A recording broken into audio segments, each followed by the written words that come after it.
శంషాబాద్లో operation Sindoor విజయవంతం సందర్భంగా రాజేంద్రనగర్ నియోజకవర్గం భారతీయ జనతా పార్టీ శంషాబాద్లోని అంబేద్కర్ విగ్రహం వద్ద నుంచి భారీ జనసమూహంతో కిలోమీటర్ మేర తిరంగా ర్యాలీలో భాగంగా వందే మాతరం అంటూ జై హో సైనిక అంటూ నినాదాలు చేస్తూ తిరంగా ర్యాలీ నిర్వహించడం జరిగింది.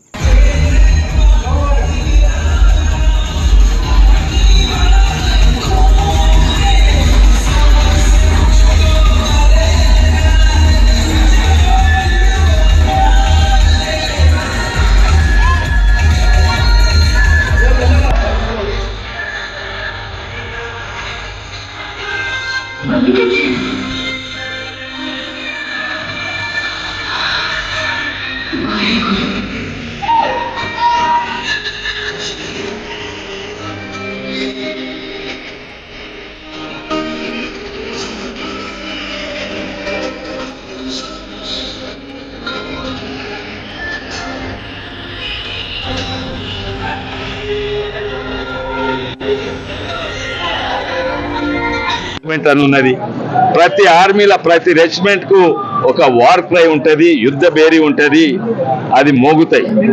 ఇక్కడ తను బిహార్ రెజిమెంట్ లా కెప్టెన్ హనీఫుద్దీన్ రైఫిల్ పట్టుకొని ముంగట ఎరిగిన పాకిస్తాన్ మీద ఆ బిహార్ రెజిమెంట్ వార్ క్రై అంటే బోలో బజరంగ్ బలికి జై అనుకుంటా తుర్క్ ఆఫీసర్లు దాడి చేస్తారు. మనం ఎప్పుడు కూడా ఏ దేశంలో కూడా ఉన్నది. ఇక్కడ మేజర్ షెకావత్ అని 22 గ్రెనేడియర్స్ అన్న బెటాలియన్ ఉంటుంది. దాని వార్ క్రై ఏంది, దాని యుద్ధ బేరీ ఏంది, అల్లాహు అక్బర్ అని. అల్లాహు అక్బర్ అనుకుంటే ఎవరు? మేజర్ షెకావత్ మన హిందూ ఆయన తుపాకీ మీద పట్టుకొని పిస్తల్ పట్టుకొని చాకులు పట్టుకొని ముంగటు పోయిండు. పరమ్వీర్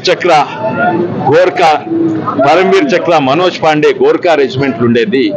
ఆ గోర్ఖా రెజిమెంట్ లా గోర్ఖా దేవుళ్ళు గోర్ఖా కాళీ ఉంటది. వాళ్ళ వార్క్రై అంటే జై మహాకాళి ఆయో గోర్ఖాలి అని.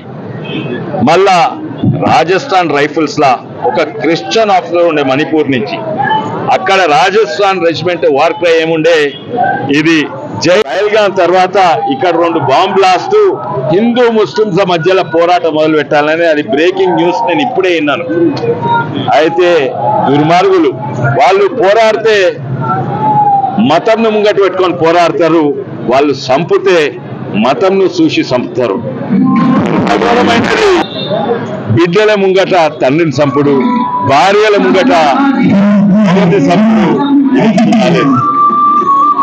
భారతదేశం మనం మతము పెట్టుకొని కొట్లాడము, ఎప్పుడు కూడా కొట్లాడము.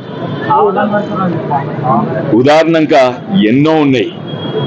ఈరోజు మీరు చూసి ఉండొచ్చు, మన ఖురేషి సోఫియా ఖురేషి, ఆమెది ఏం కులం అమ్మా, ఏం మతం అమ్మా అంటే, నా కులం మతం కాను, నేను ఆర్మీ ఆఫీసర్ను, నేను భారతదేశానికి ఆర్మీ ఆఫీసర్ అని మీరు ఆయన ప్రెస్ కాన్ఫరెన్స్ పెట్టినట్టు చూసిండు.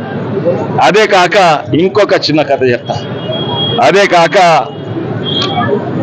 యస్కితా హత్వాల్ త్యాగి అని ఒక మహిళా ఆర్మీ ఆఫీసర్ కార్గిల్ వార్లు ఉండే.